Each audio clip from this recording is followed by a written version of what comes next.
Hello, everybody, and welcome to Age of Empires. Number 1, to be exact. This game was one of the first games I ever started playing, and one that I really got into PC gaming and into real time strategy games. Now, I have an idea for this little series here. This is actually the original Age of Empire with the Rise of Rome expansion pack.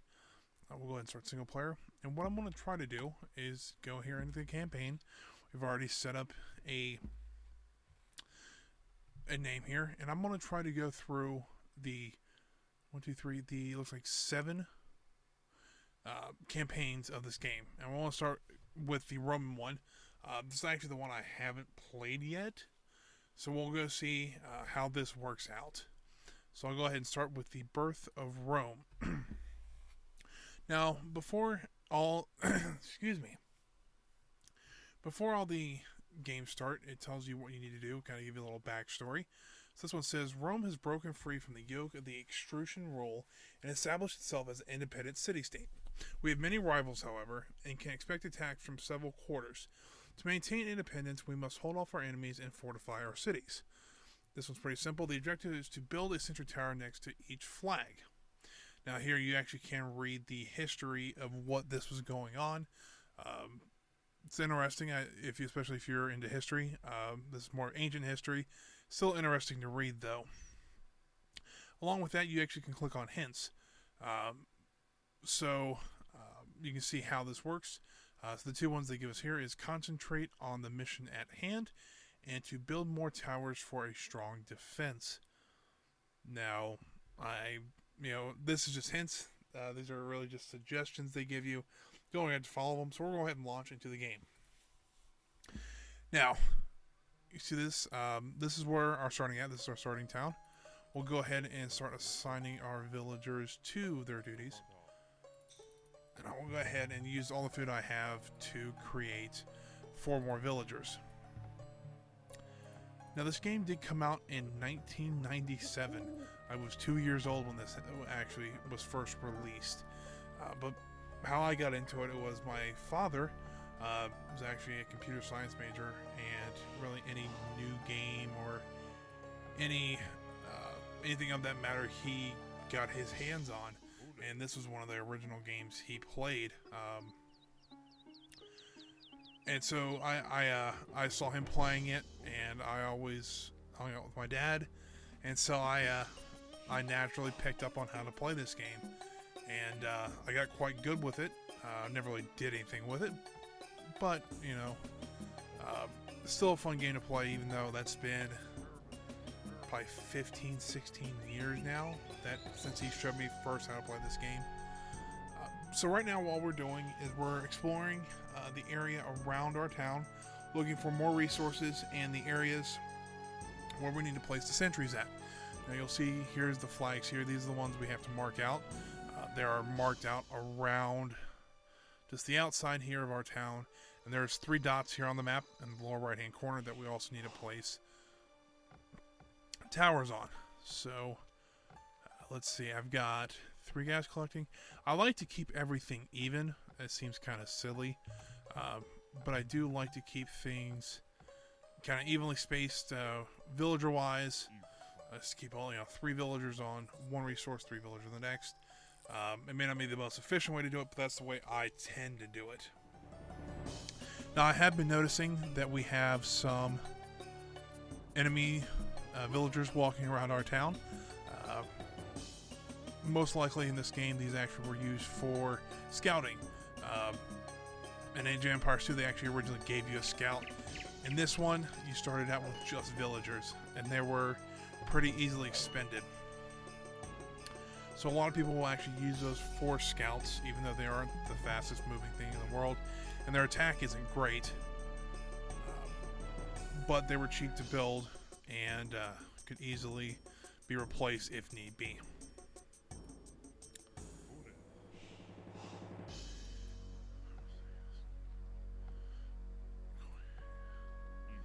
Ooh, I don't like. So, if you notice here, we have a granary. And the granary is actually used for food gathering. Very basic one you'll have. Now you'll notice that I've got guys picking berries around it, and they'll go right to the granary with it. Whereas the people, okay, so they're starting to actually go to the storage pit. The people gathering wood, stone, or gold will actually go to a storage pit. If there's not one nearby, they'll go back to the town center. That's why you'll want to build storage pits around the place, just to get you an idea on. All right, so that sound kind of interrupted. So that means somebody's attacking us. Right here, it actually is a scout unit, or 2 scout units here.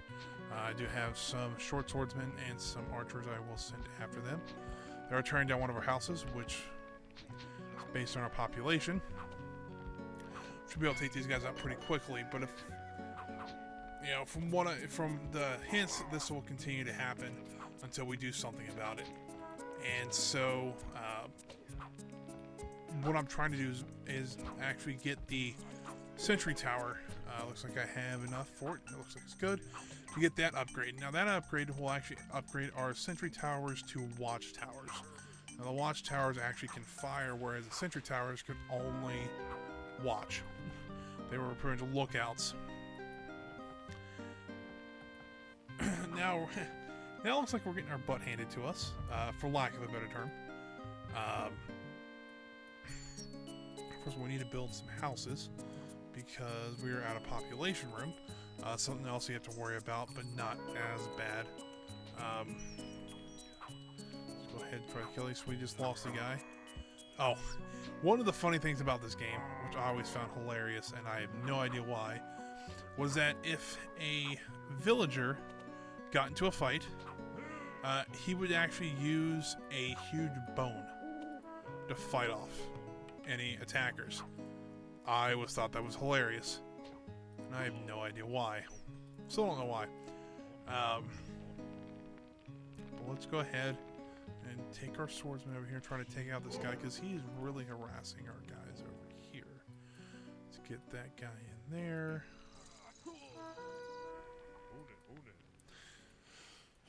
Let's get these guys back here. Now you see how games like this can be a bit frustrating at times, which it doesn't surprise me at all. We are playing on moderate, which is not the easiest thing to do, not the hardest thing to do though. Let's grab some of these slinging guys.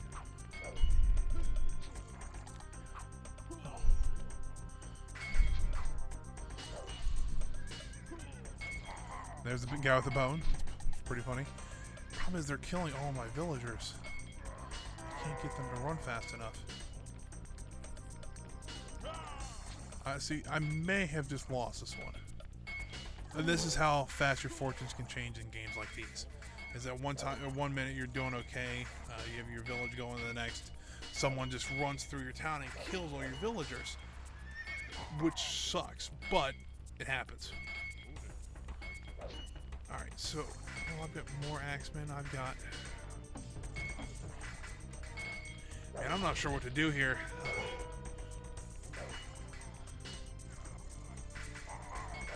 Well, come on, fight for your right to live. I think I may have just lost this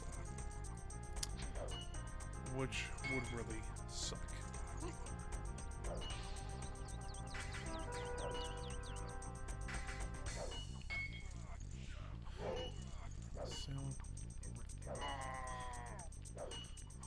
Gather food, gather food.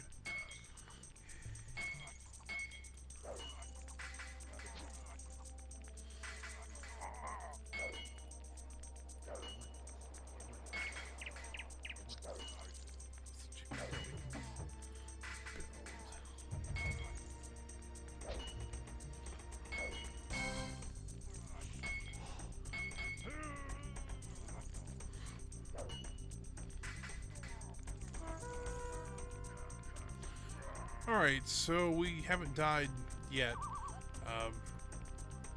Unfortunately, we did lose a lot of villagers in that attack. And that may lead to the destruction of this town. I don't have enough stone. I don't have enough food. I'm pretty sure I just lost. Dang it.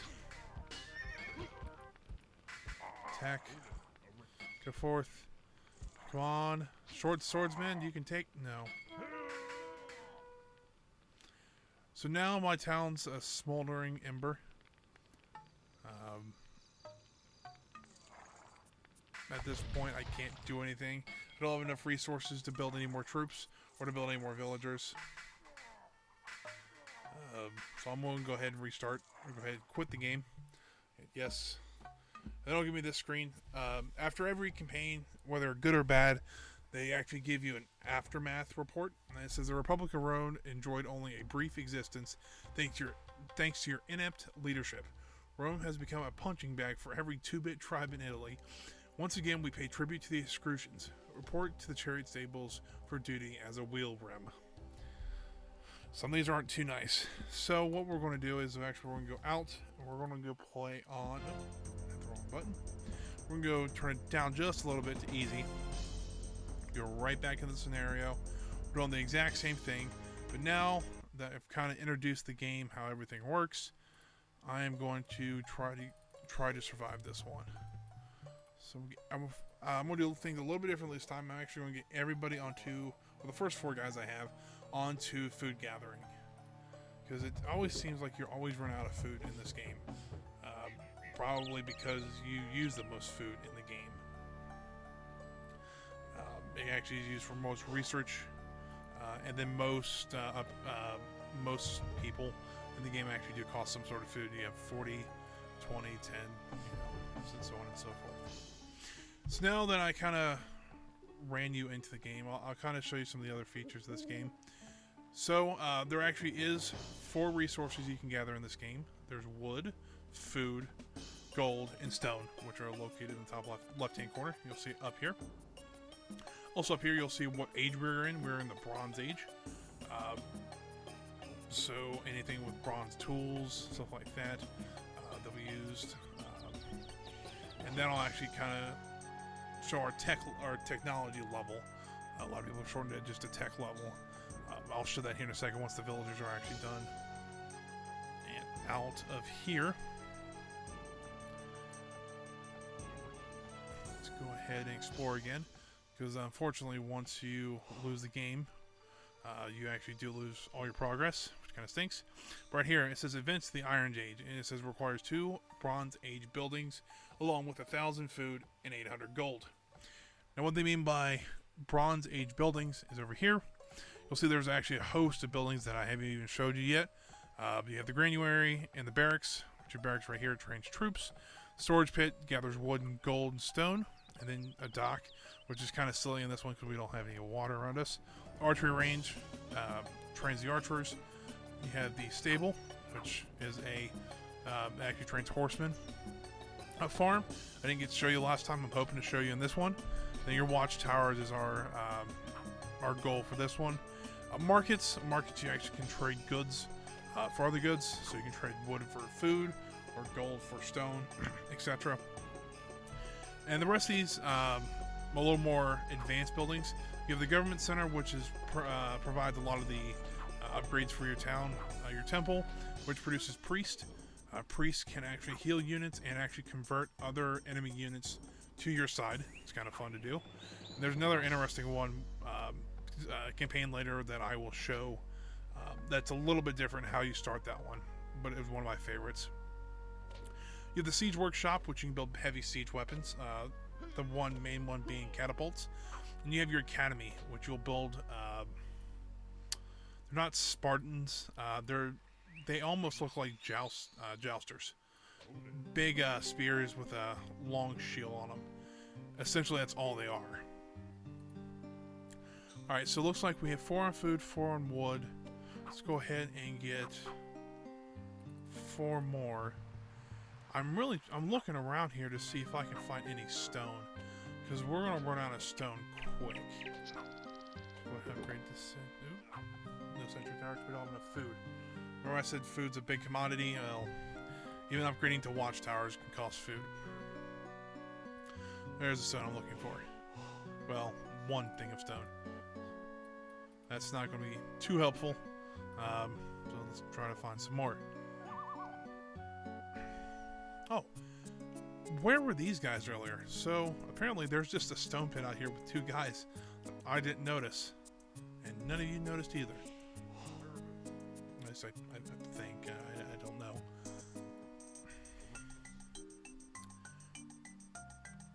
So that actually is going to help a lot. And if we give 2 more extra guys out here, we'll have 4 people on stone. And then we only have to worry about the 4 guys on gold then. We should be okay then. Let's see, we'll build a storage pit again over here. Let's walk him over. Let's go ahead and actually, we're going to start building some sentry towers. Now, we'll go ahead and start building one there, just so we can kind of protect the front area here. It looks like we were having issues with that last time. So, go ahead and start that. Oh, so another interesting issue is that you have a population limit in games like this. Every game treats it differently. This one, you just have to build more houses to actually to actually build your population. Each house, I'm trying to remember, I think it provides 10 population, so you can build 10 troops. Some troops actually cost more than 1 unit, especially some of the horsemen. Actually, this one actually only provides you 4. Now, I've actually seen some games where they actually provide you with different bonuses. The houses do.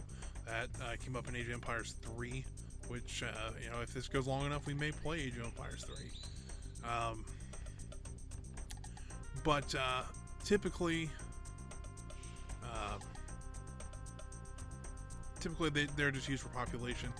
And in this game, they're actually quite vital because they're easy to take down and easy to build back up. So hopefully we won't have to worry about that too much in this game.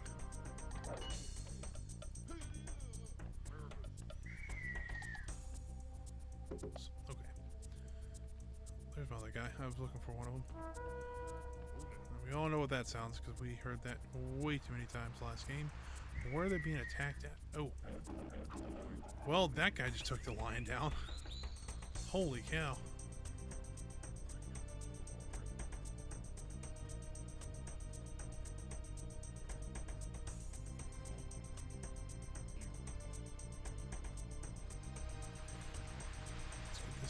Here, let's go ahead and attack him. He's dead. Let's run all of our guys back. So this is where we fell apart last time. They started attacking and we weren't really ready for them. This time we're a little better suited for a counterattack. And it looks like we actually got our first tower up, which is always a good thing. Let's go ahead and build one more at least. Maybe build a couple more, and let's get at least 4 gold miners going, and let's go ahead and build. Do I want to build more swordsmen, or do I want to get the short swordsmen? Let's go ahead and get the short swordsmen because they're actually pretty decent, weapon-wise. And let's actually move. I know I put there. I want to move my wood guys down to this corner, just so they're kind of all together here. Go ahead and separate this group. I'm actually going to split them up. Let's have the archers in one group, and then we'll have our swordsmen actually back in town here, defending.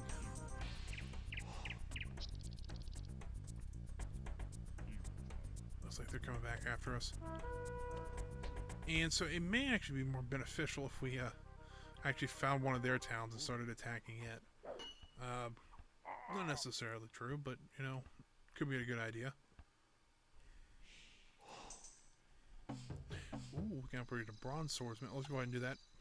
Might as well. We already have a couple of them out, and so they'll automatically be upgraded. That's always kind of a nice thing to have. Now you see our sentry towers is actually attacking this villager. They're not always 100% accurate.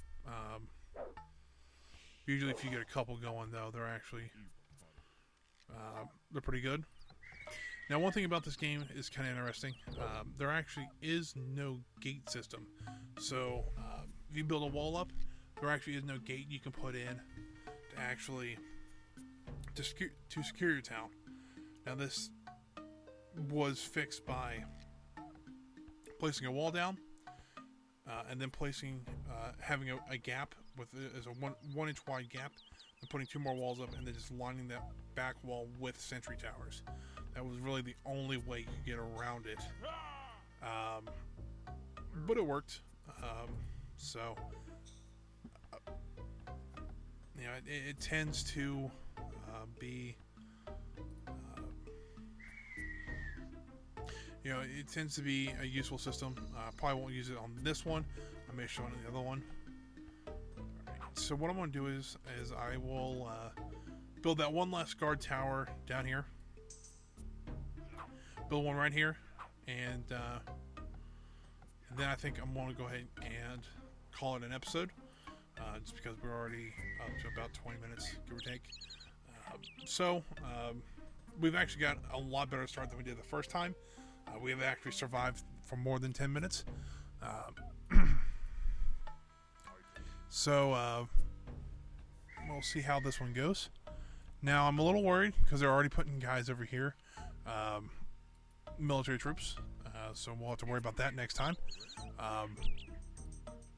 But also, I did want to show you how the farm system works in this game, so I'll go ahead and start building farms. Now, farms are a bit of an odd thing to have. They do take up wood, but in return, they do actually provide food. It's 63 wood. Let's see. I always have issues placing these stupid things. Let me go ahead and build them there. But once they're built, they actually provide a good amount of food. This provides 325 food over the life of the farm. Now, these farms will run out of food eventually, and they will break. When that happens, it's very easy. You just gotta build another one. So let's go ahead and build this last watchtower for. There we go. For this this episode, place it right there. There's also help protect our miners over here. Which you see that the stone guys have run out of stone, so that one little thing over here will actually help. But this also brings up another interesting challenge for next time, is trying to find more stone, and also building the rest of the watchtowers. I think the hardest 3 are going to be these ones out here. They're the farthest away. We may actually have to go through an enemy town to get to them, but that we will save for next time.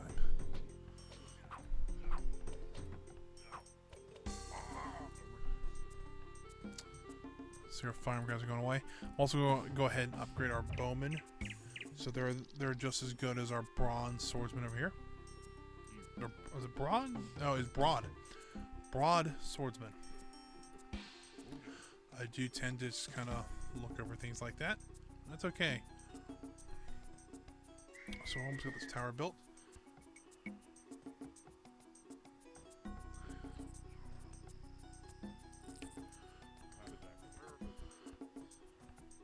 I also think it's kind of funny. So in this game we have a fog of war. So you'll see, you'll have an explored area where you can see. You have an explored area where you can't see, and an unexplored area. Now you'll see this tree is still standing there. Now, in the time that I have, or a person of mine has not walked through there, an enemy team could have, in theory, have actually cut down that tree and is actually no longer standing. But I don't know that until I explore it again. So with the final tower built, I'm going to go ahead and call this an episode. I hope you guys enjoyed. And if you like this episode, go ahead and click the like and subscribe button. That really shows your support, even though it's just 2 simple clicks. And I hope to see you guys in the next episode, where we hopefully build at least 4 more towers and survive more than 15 minutes. So thank you guys, and I will see you next time.